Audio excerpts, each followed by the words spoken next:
This is Rebecca Teasdale with the Embedding Evaluation in Libraries project. And this video focuses on using surveys to gather data when conducting an evaluation in your library. Specifically, this video discusses how to design and administer your survey instrument. And it follows another video in the series that focuses on writing survey items.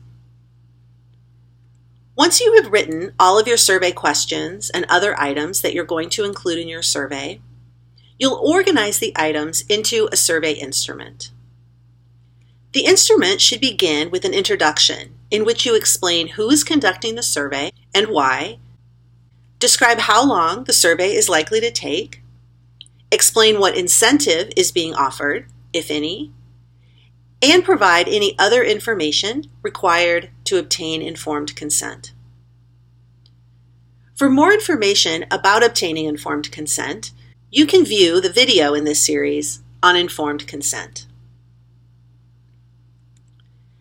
Next, the body of the survey will include your survey items, along with clear instructions for the survey overall and each item or set of items. You should also use subtitles and lead-ins for new or lengthy sections to orient and guide the respondents.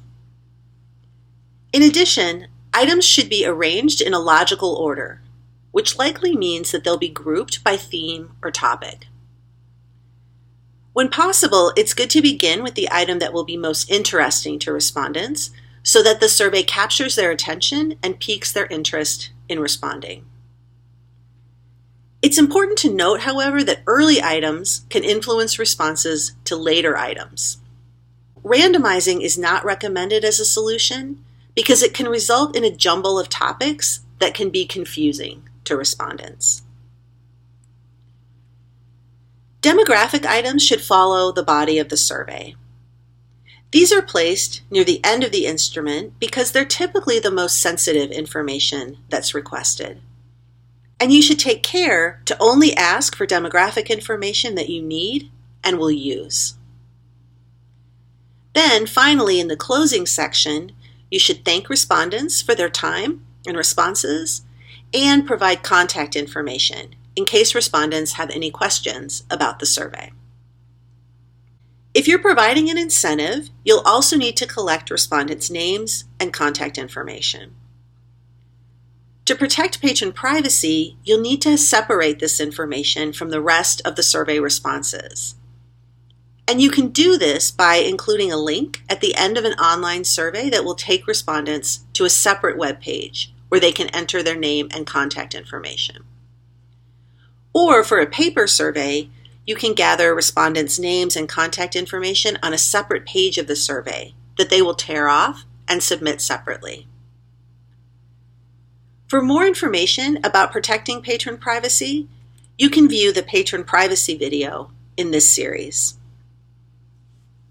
The decision about whether to administer a survey online or in paper is another important consideration, and both methods present strengths and limitations to consider.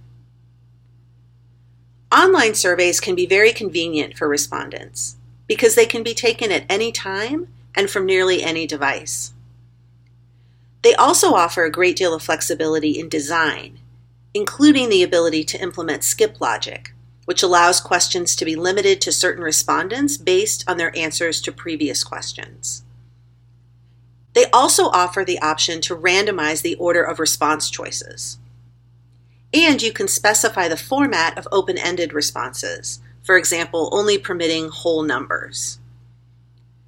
In addition, since the software captures data as the individuals enter their responses, no additional data entry is required. Many software platforms also perform basic analytic procedures, such as calculating simple descriptive statistics. And responses can be anonymous when administering an online survey.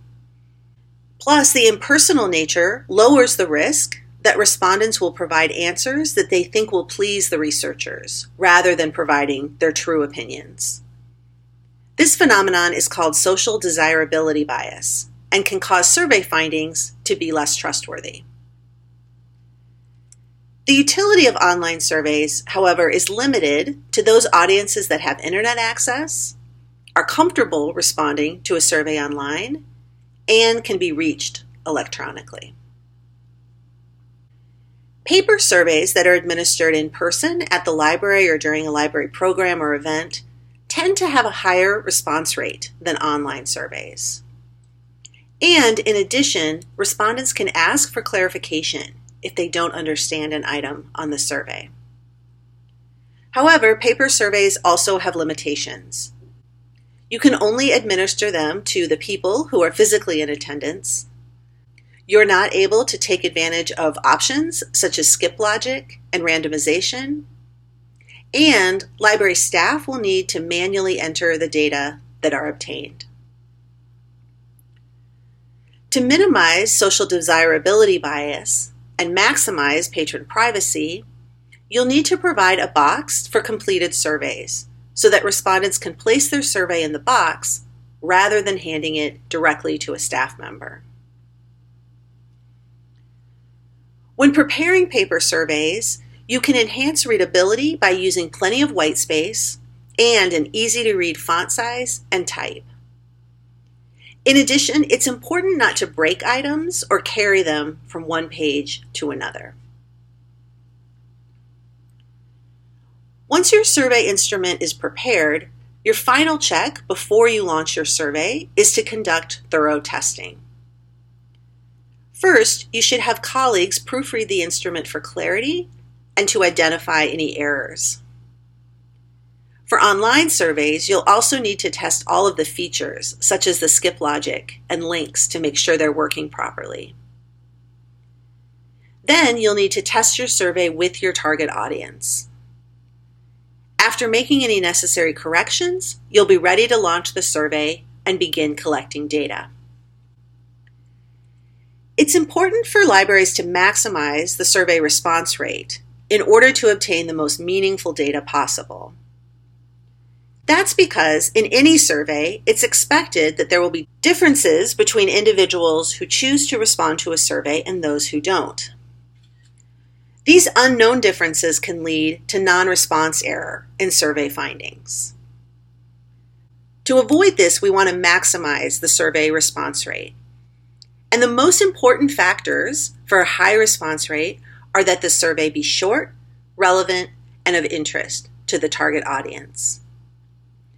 The timing of the survey is also important for maximizing the response rate.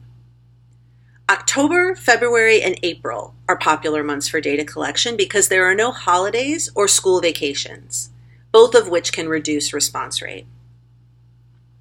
In addition, you should notify people in advance to be expecting the survey. And the actual survey invitation for online surveys should be sent out midweek rather than a Monday, Friday, or on a weekend. For online surveys, you should also send a reminder email approximately 1 to 2 weeks after the survey invitation has been sent. And finally, incentives or small thank you gifts can also boost survey response rates. To learn more about survey design and administration, you can visit a website developed by the Pew Research Center that provides an overview of questionnaire design. You can also read the book Internet, Phone, Mail, and Mixed Mode Surveys, The Tailored Design Method by Don Dillman and colleagues.